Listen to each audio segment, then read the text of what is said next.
And welcome back. Our first conversation this morning is with our friends from the National Women's Commission. We have with us the Executive Director of the NWC, Ms. Michelle Irving. Good morning. Good morning. And she is joined by the Spotlight Consultant, Charlene Neal Tablada. Good morning. Good morning. We're discussing this morning the support that is being given by the National Women's Commission for boys and girls in the context of equality. Seemingly broad topic. Yes. Where would you guys want us to begin from? Well, good morning. Good morning. As you said, my name is Shirley Neal Tablada. I've been working as a consultant with the Spotlight Initiative to eliminate violence against women and girls for the last 4 years. And so we want to couch the discussion within the context of violence against women and girls, of course, looking at the root cause of gender inequality as key. Just as a little background, the Spotlight Initiative to eliminate violence against women and girls is a United Nations initiative supported by the European Union. However, the strong focus is on supporting government, particularly agencies like the National Women's Commission and civil society, to really strengthen the national response in a comprehensive way, really providing that catalytic impact to really boost the national response to violence against women and girls. And so it is within that context that we really want to share this morning about some of the work we've been doing, in particular a campaign that we're rolling out at the national level to really stimulate some discussion, awareness, and consideration for change in practices and norms around violence against women and girls. You know, it's an interesting initiative, and like Isani said, it's a very broad topic when we're talking about gender equality and equity, and of course the initiative of ending the violence against women and girls. But how does that tie in to the boys and girls equality topic? Because we often have this, we have the 16 days of activism, we have an entire Women's Month where we have these kinds of conversations, and I'm very happy that we're having these conversations outside the scope of those initiatives, but how does it tie in to bringing that gender equality topic? Well, yes, good morning, and thanks very much for the question. As you said, my name is Michelle Irving, and I am the Executive Director of the National Women's Commission. And as the name states, we focus somewhat on women empowerment, but more so on the issue of gender equity and equality, which is, we would say, the broader aspect, because both boys and girls, women and men, are affected by violence and are affected by gender norms and the constructs that make the society tell us who we are or how we should behave. And a lot of times, women should behave in general context, submissive, and men should behave dominant, you know. And when sometimes those things are switched, that's why we're talking about boys and girls, we have some issues where we have also boys experiencing some level of violence or gender inequality, because if we think about the construct of equity and equality as it relates to gender, we should look at it from the perspective that boys and girls, women and men, people are human beings and have all the rights of a human being. And sometimes we tend to stereotype, put people in a box. If you have some different issues, even if it relates to disability, even as it relates to where you come from, what area, if you're rural, urban, sometimes even your ethnic background tells a different story based on socialization. And sometimes those makes you prone to violence as a victim or a perpetrator. And so when we look at the numbers, though, we see that generally and across globally, and Belize is no exception, we see that the issue of gender-based violence affect women and girls disproportionately. In Belize, we have, as it relates to reported cases, 80% of the reported cases are by women and girls, right? And we know there's still a lot of underreporting. And so these campaigns are made to make the entire environment a bit more safer for the discussion, because some some of the violence is even very tabooed. Yeah. People are ashamed, they're afraid, they don't want to talk about it, they prefer to keep it to themselves because of the judgment, the condemnation that comes to them, the victim blaming sometimes. So we at the Commission try to ensure that we are working at the national level to create policies and programs, including, for example, the National Gender Policy that focuses on pillars that address some of the issues that programs like Spotlight is addressing, a great portion of which is gender-based violence. How do we measure the effectiveness of such a campaign in the context of raising public awareness against the fact that even persons who fully know and understand and are aware of what GBV is are still perpetrating some of these very offenses against women? How do we gauge the effectiveness of these kinds of campaigns? I think the effectiveness, in the long run, of course, you're looking at changing behavior and changing social norms, which is really long term. But in the medium and short term, what can be engaged is the social dialogue, the public dialogue that is stimulated, because as Michelle rightly said, we talk a lot about violence against women and girls. We talk a lot about gender-based violence, but we talk less about the root causes, which are gender inequality and power imbalance. Whenever there is abuse, there is an imbalance of power. We need to recognize this and we need to start talking about this. A lot of times we say, oh, you know, don't beat your partner, don't hit, end violence now, stop. But I mean, those are okay messages. We're not bashing that, but we've not really delved at the root cause of what is this power imbalance that exists, why it exists, and challenging people to examine where does this come from, why is this a norm, why is it that you feel that this female is, you know, your possession, that you have the authority and ownership of this person to the extent that you can decide that you would hit her verbally, emotionally, and other types of abuse. So for us, it's in the first instance, the measurement would be how we're able to open wide that discourse, including the discourse on gender, which you know, a lot of people get it mixed up and don't want to talk about it. We need to start talking about gender inequality in this country. We need to talk about power imbalance. We need to talk about gender roles and norms that are existent within relationships, within households, that are all contributing to the violence that is that continues to rise. Michelle said 80%.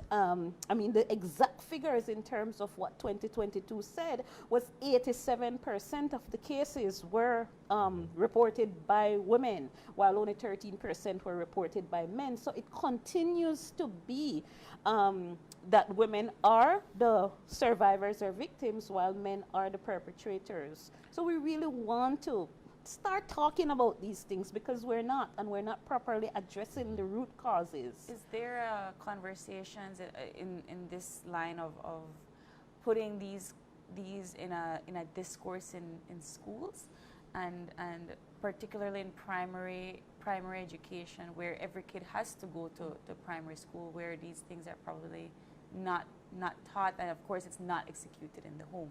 Well, there are several things that currently, as we're working, you know, we have to see where we're at and what we're doing. Currently, as it relates to the campaign, we're doing a national tour, let's put it like that. We already conducted one in Belize City and San Pedro.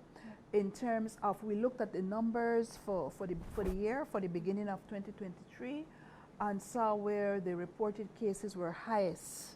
And so we have a saying that says numbers no lie. So we look at those reported cases and say, well, something must be happening in these communities. And we are taking the campaign and the discourse to those communities to talk about gender-based violence, and especially the gender conversation. A lot of times, it is not on the you know, primary things that people talk about. It's kind of difficult, and a lot of times a lot of myths comes up as it relates to gender. So in the communities and in those conversations, with parents, with teachers, with community leaders, with the one in Belize City, we had a lot of police officers, we had a lot of people who are heads of CSOs, community-based organization. So in themselves, they're already teachers, trainers, you know, they're already interfacing with the communities, and they themselves carry some myths and some bias and some baggages. And so a very good question you're asking now, how do we address, to my mind, I would think from preschool level, to talk about those issues that are considered norms and considered, you know, accepted socially, how boys should behave and how girls should behave. And so I think that's the real intervention. And so currently there are some little pockets, I would say, that there are some pockets that maybe in social studies, in HFLE program, to whatever extent, Ms. Shirley have a lot of experience in that, to whatever extent it exists. And maybe in some cases, it is not really addressing the root cause, but maybe addressing some of the symptoms, maybe like good touch, bad touch. For example, those are symptomatic of how to avoid being a victim as opposed to looking at some of the gender norms.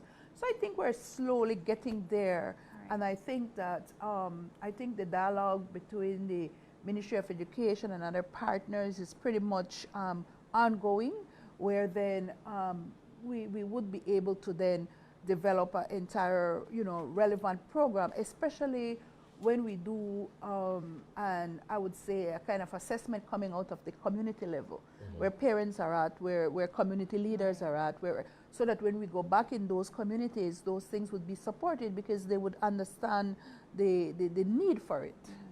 Yeah, I'm glad that you, go ahead. Yeah, no, I just wanted to add to that because you asked specifically about schools in terms of the campaign. Yeah. Oh, sorry, by the way, the name of the campaign or the slogan is it ends with me. So really challenging every sphere of society to take personal responsibility and accountability for ending violence.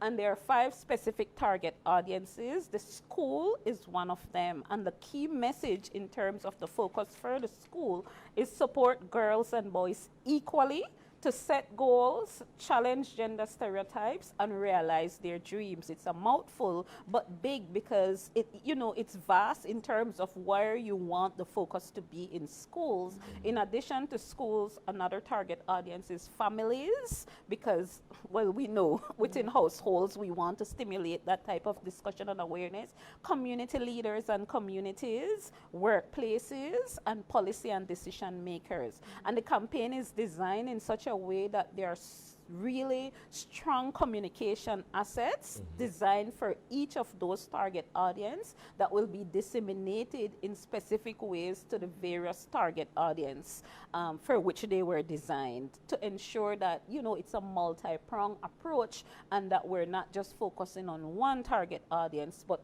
across the country we're drilling down to the various groups. You know, it's very difficult to change the behavior of people. And so I do commend the campaign a lot. And I'm glad that you mentioned it's going by a community-based effort as well, because yes, you can teach the child, but then they go home. And as much as we want to believe that we are in this new era, it's 2023, why are we still talking about gender-based violence? We're supposed to know better, right? But there are certain behavioral traits that even myself, that I am somebody that's pro equity, but sometimes I catch myself, they maybe be a little bit biased or be a little bit judgmental. So then how do we start to help us as the adults chip away at these kinds of social behaviors? That's a good one, because, you know, like you say, behavior change, social change. And I have someone that we're always talking about, you know, change, and maybe even using the word revolution, and talk about how do you, because when you use the word revolution, it's a complete, complex change in all the elements. And, you know, we start to understand that even we're all tainted by our social realities. And a lot of times, even when we want to change, even when we think we change, Monday, Tuesday we do good, And by Wednesday, think about it. It's When a you go on a relapse. diet, Yeah, right? yeah. And by Wednesday, you're thinking, oh, that cake, you know, it's not that bad, you know. And so we try to justify ourselves. And so behavior change is difficult, and it takes a long time. But I think that we can't give up in terms of, you know, continue bringing the messages to all the different, I would say, agents of socialization, and having them as partners in believing that some of these things are reinforcing gender norms and contributing to the construct of, for example, somebody said, well, you need to have a man because he needs to protect you. And so the person, and this goes about in some of the quarters, and they say, well, protect you from who? Another man, because then that's the violence, you know, who we see, or perpetration of violence, because it is accepted for a lot of times men to respond with violence. And a lot of times too, men get a huge, when it comes to, for example, in the home, when it comes to punishment or discipline, physical violence is used a lot, especially against boys, for example, because the idea, you know, I'll beat you so that police don't arrest you, and those kinds of things. But that creates another kind of anger, another kind of pattern of behavior. So if someone is in control of you and physical violence is used to correct your behavior, when you become in control of someone, which may be your family, then physical violence is also used to control the behavior that you deem to be appropriate, you know. So those are definitely some of the things that happen, and all of us are tainted by our social realities. And so it takes a level of ongoing conversation, ongoing support, ongoing messages, like what we see in the campaign, to then have that dialogue. So you want people not to maybe feel guilty, but to recognize their behavior, or that guilt could lead you to recognition of behavior, and then say, it ends with me. This type of behavior ends with me, and a new behavior begins with me. And while we may not be perfect, but we continue to walk along that line of change. And I think that's what is important. One of the things I wanted to add to that, when you talk about behavior change, actually that's my area of study. Really key, what we found out on the campaign trail, as we were working to design the campaign, doing the research and dialogue with the communities, because it's not just, you know, top of the head. We really did research and dialogue with communities to understand the behaviors and what was driving the behavior. And a lot of the things around these norms has to do with the peer influence, because what we found out is that change is happening, you know, especially, for example, we have a particular video that talks about challenging gender roles, the role of male, and encouraging men to take on more responsibility for caregiving within the home, because there is data, for example, from the 2015 multiple indicator cluster survey that says that only 23% of men participate in child development in the home. That's evidence that we use and we discussed. And we found out on the ground that many, many men are involved in household responsibilities. They're taking it on, they're helping with the things that, you know, you would say, oh, well, that's traditionally a woman's responsibility. A lot of that has shifted. Men are helping with the cooking, with the cleaning, with the caregiving. But when men sit down to discuss with other men because of the perceived actions of other men, they're like, Choboy, you crazy? Me not do that. You know, me wear the pants in the house. You understand? You think say me going to cook, or you think I going to wash? That's how they spin it off. And so if I am the man in the relationship who is there helping, who is making sure that I am taking on my responsibility, I shut up, and I might very well perpetuate to my peers the same idea that I'm not supposed to do these things. So we are seeing change, but because in society there's a level of discomfort to come out to say we are performing those roles. If I ask you, Isan, I mean, not to put you on the spot. I'll gladly respond. No, I'll gladly respond, and I'm laughing because a lot of times it's treated as if though it's a taboo topic, or it's something that men shouldn't be engaged in, because you sit around a table, you're having a drink with your guys or what have you, and then if they find out that, oh, well, I was doing the dishes or I helped my child with his homework or I was sweeping the house, oh, you're the house husband. As if though there's something wrong with that. Yeah, it's your home. There's This exactly. is our home. This It's is an our environment that you're household. creating, Exactly. and everybody within that environment have a certain role or responsibility, and so it's only fair.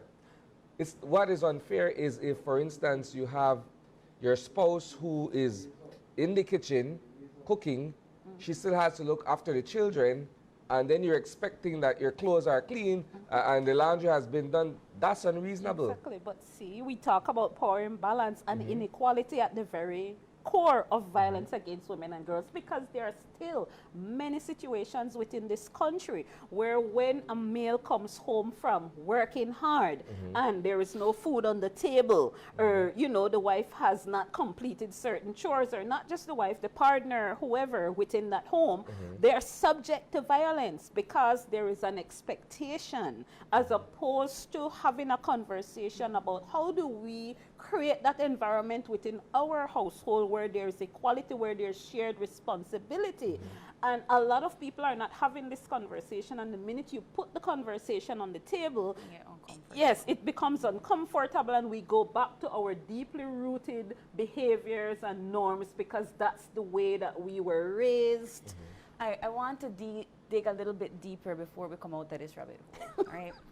And I know that we're having these conversations about education, you know, violence against girls and so forth, and the collaboration that Spotlight and UNESCO is having with the Women's Commission. But is there conversations about lack of labor and poverty? And I ask that because in a lot of our rural societies, it is very this unbalanced lifestyle of the man brings home the money and the woman stays home and takes care of the home. We're still very much in that society here in Belize, particularly in our rural areas. So, for instance, the man does not feel confident as being the caregiver, the provider of the home. He turns to alcoholism because really there is nothing else, no solace, no comfort in anything else. There is violence in the home. Perhaps he can't get a job, so he feels like he has failed as a provider. So all of these societal pressures on the male figure brings him to lash out at his family. So are we talking about labor? Are we talking about poverty affecting these kinds of homes, and the way that this conversation should be shifted?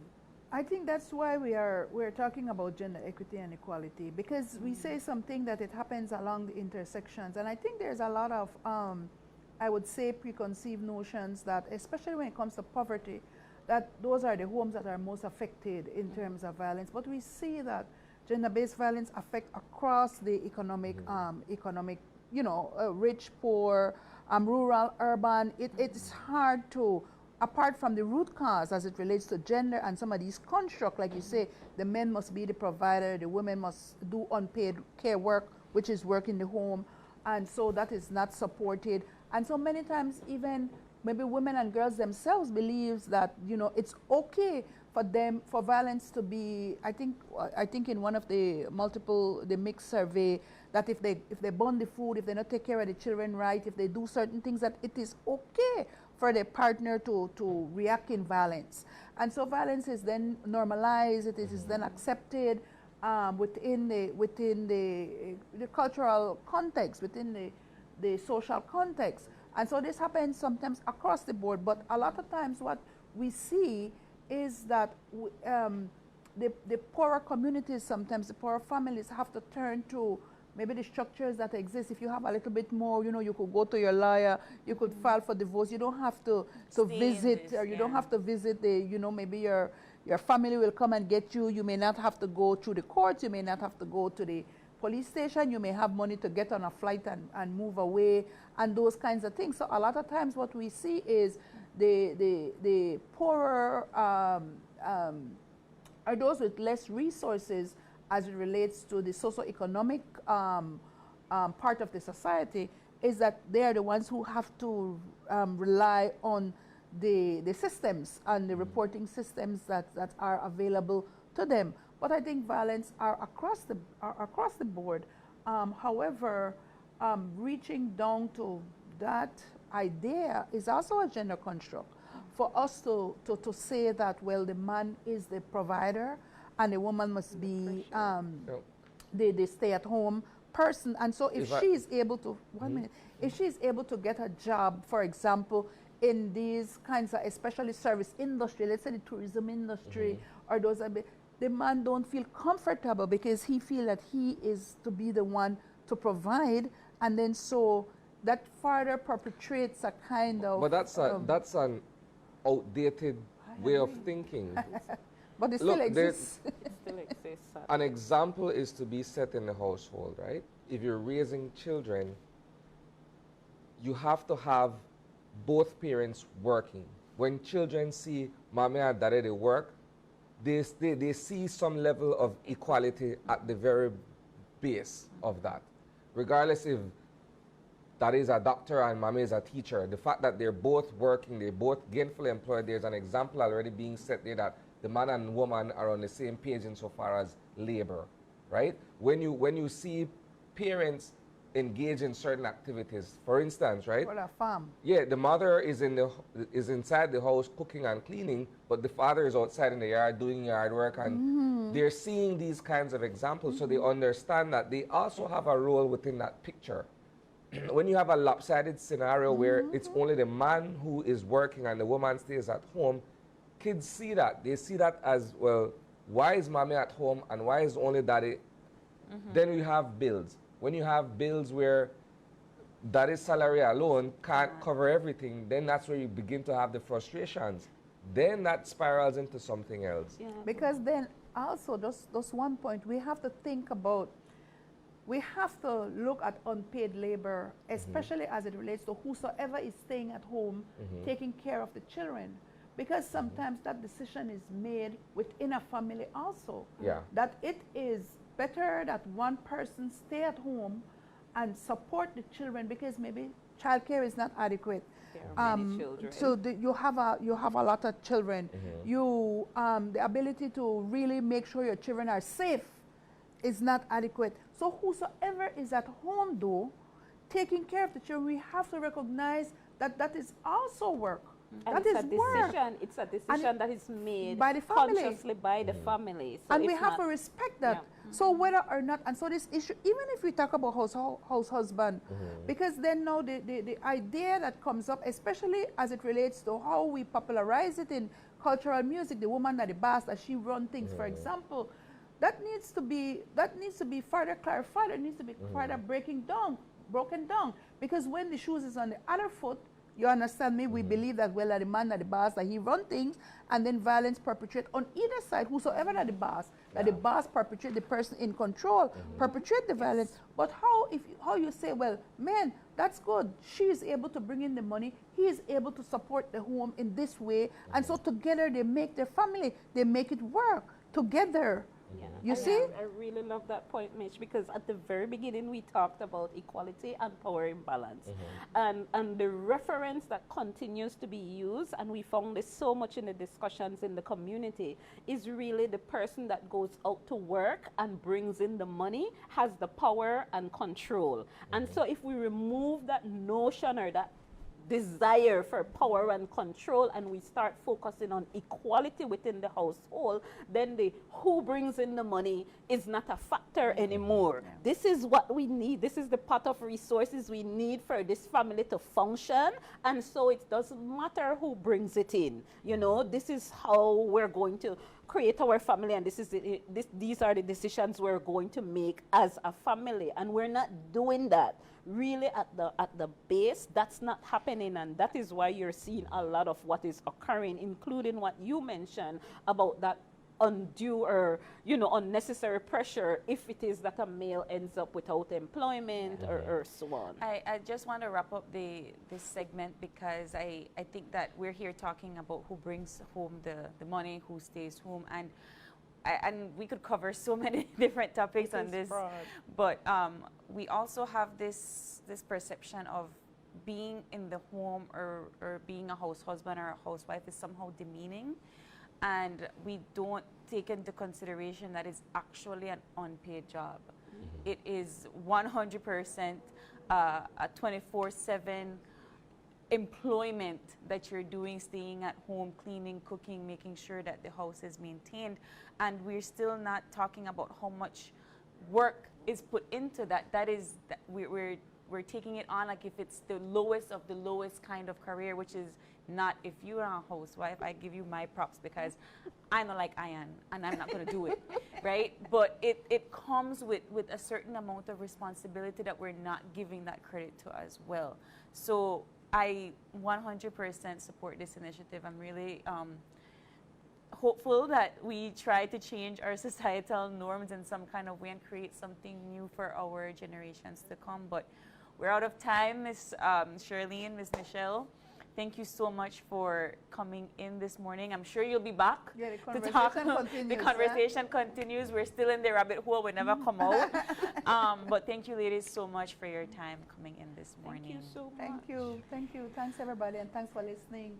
Thanks for having us. Wonderful. As we head on to the break, when we come back, it's all about the Belize Coast Guard family initiative. So stay with us. We'll be right back.